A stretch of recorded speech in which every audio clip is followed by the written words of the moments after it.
ఎన్నో కలలతో ఎంతో ఖర్చు పెట్టుకుని మరీ అమెరికాకు వెళ్లారు. అయితే ట్రంప్ తీసుకువచ్చిన పాలసీతో మొత్తం అంతా పని వచ్చేయాల్సిన పరిస్థితి, సరైన డాక్యుమెంట్ లేకపోయినా గడువు తీరిన తర్వాత ఉన్నా భారత్కు పంపేసిన ట్రంప్ ఇప్పుడు ఇండియాలో కొత్త చిచ్చు పెట్టారు. లక్షలకి లక్షలు ఖర్చుతో విదేశాల బాట పట్టిన వారు ఇప్పుడు దిక్కు దివాణం లేని వారిలా స్వదేశం రావడంతో వలస జీవికి ఎంత కష్టం, ఎంత నష్టం అనుకోవలసి వస్తోంది.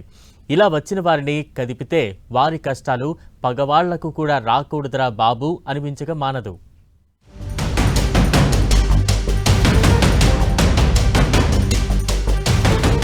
లక్షలకి లక్షల ఖర్చు, ఇప్పుడు బలవంతంగా స్వదేశానికి. అసలు అమెరికాలో ఉన్న సంగతే తెలియదంటున్న పేరెంట్స్ కొందరైతే వెళ్లి 15 రోజులే. ఇలా C7 విమానంలో ఇండియాకి వచ్చిన వారిని కదిలిస్తే వినిపిస్తున్న కథలు.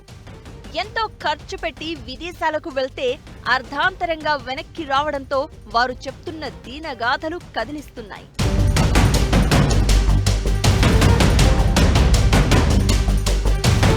పంజాబ్ అమృత్సర్లోని శ్రీ గురు గోవింద్ జీ అంతర్జాతీయ విమానాశ్రయంలో ల్యాండ్ అయిన విమానంలో 205 మంది ఉండగా వారిలో 104 మంది పంజాబ్కు చెందిన వాళ్లే.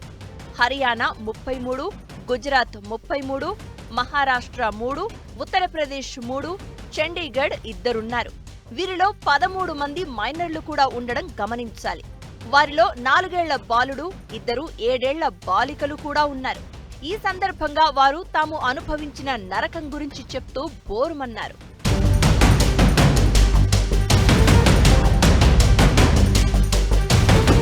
ఏజెంట్ల మోసాలకు బలైపోయి వెనక్కి తిరిగి రాలేక ఏదోలా అమెరికాలోనే ఉండేందుకు నానా తిప్పలు పడేవారు.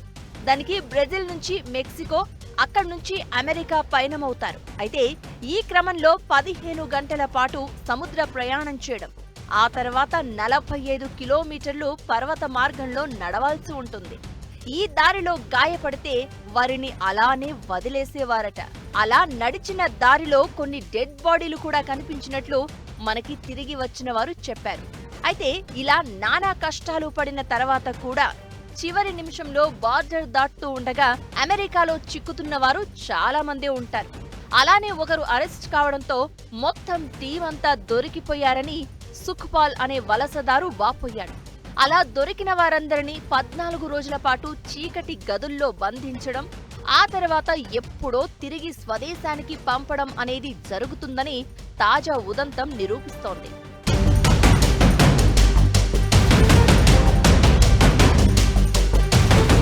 భారత్కు తిరిగి వచ్చిన వారిలో గుర్దాస్పూర్ జిల్లా హర్దోవాల్కు చెందిన జస్పాల్ సింగ్ మాటల ప్రకారం ఎక్కువ మంది ట్రావెల్ ఏజెంట్ల మోసాలకు బలైనట్లు అర్థమవుతోంది. అమెరికా వెళ్లడానికి వీసా ఇప్పిస్తానంటూ 30 లక్షల రూపాయలను తీసుకున్నాడని ఆవేదన వ్యక్తం చేశాడు. ఎలాంటి డాక్యుమెంట్లు లేకపోవడం వల్ల యుఎస్ బార్డర్ పెట్రోల్ సిబ్బంది ఈ ఏడాది జనవరి 24వ తేదీన అరెస్ట్ చేశారని తెలిపాడు.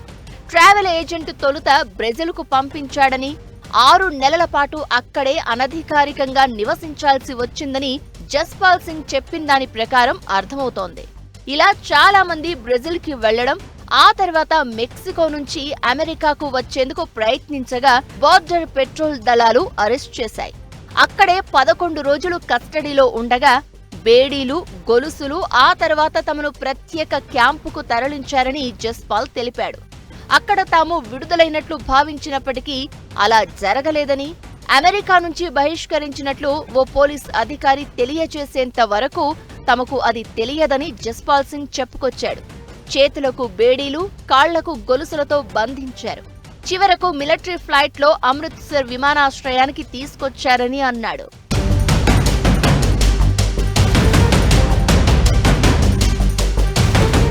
ఇది వెనక్కి వచ్చిన వారి వర్షన్ అయితే, ఇక వారి తల్లిదండ్రుల వేదన మరో రీతిగా ఉంది. అసలు చాలా మందికి తమ పిల్లలు అమెరికాలో ఉన్నట్లే తెలియదని చెప్తున్నారు. అజయ్ దీప్ సింగ్ అనే యువకుడైతే అమెరికాకు వెళ్లి 15 రోజులు మాత్రమే అయిందట. అక్షదీప్ అనే యువకుడు విదేశాలకు వెళ్లేందుకు 60 లక్షలు ఖర్చు పెట్టినట్లు తెలిసిందే. ముందు అక్షదీప్ దుబాయ్ వెళ్లగా అక్కడి నుంచి అమెరికా వెళ్లిన సంగతి కూడా తండ్రి స్వర్ణ సింగ్కు తెలియదట. అయితే ఇంత డబ్బు ఇప్పుడు వృధా అయినా కూడా తన కొడుకు క్షేమంగా వచ్చినందుకు ఆనందంగా ఉందని చెప్పడం హైలైట్.